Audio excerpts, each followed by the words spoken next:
कि बाबा साहब भीमराव अंबेडकर जी ने ये कहा था कि शिक्षा एक बाघिन का दूध है। बाघिन मतलब शेरनी का दूध है, और जो कोई भी इसे पिएगा वह बाघ की तरह दहाड़ेगा। ये बाबा साहब ने कहा था।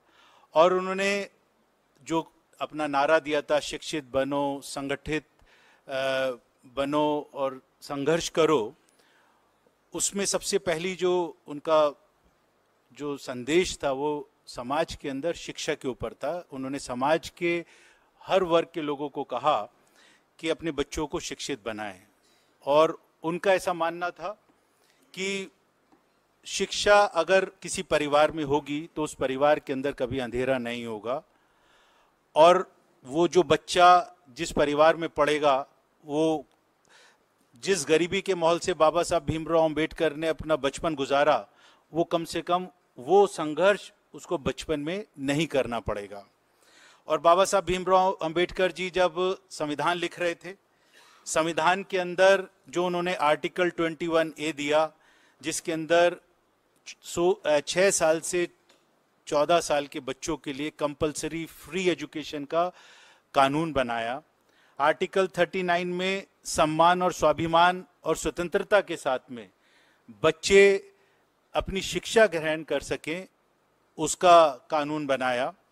आर्टिकल 15(3) के अंदर उन्होंने बच्चों को मेडिकल सपोर्ट छात्रों के लिए मिले स्कूल के अंदर। आप लोगों को ने सब याद होगा आपको कि जब हम स्कूल में थे तो स्कूल में ही टीकाकरण होता था। उनको ऐसा लगा जब उनके बच्चे का एक मौत हुई सिर्फ मेडिकल सपोर्ट ना मिलने की वजह से, तो उन्होंने सोचा कि अगर मेरे बच्चे के साथ में ऐसा हो तो किसी और बच्चे के साथ में ऐसा ना हो, वक्त पे उसको उसका टीकाकरण हो, उसको मेडिकल सपोर्ट मिले, और स्कूल में ही क्यों ना मिले। तो उसके लिए उन्होंने प्रावधान किया। Pre matric scholarship, post matric scholarship, ये बाबा साहब भीमराव अंबेडकर लेकर आए। और जो बाबा साहब भीमराव अंबेडकर ने एजुकेशन के ऊपर काम किया वो हम सब लोगों को मालूम है।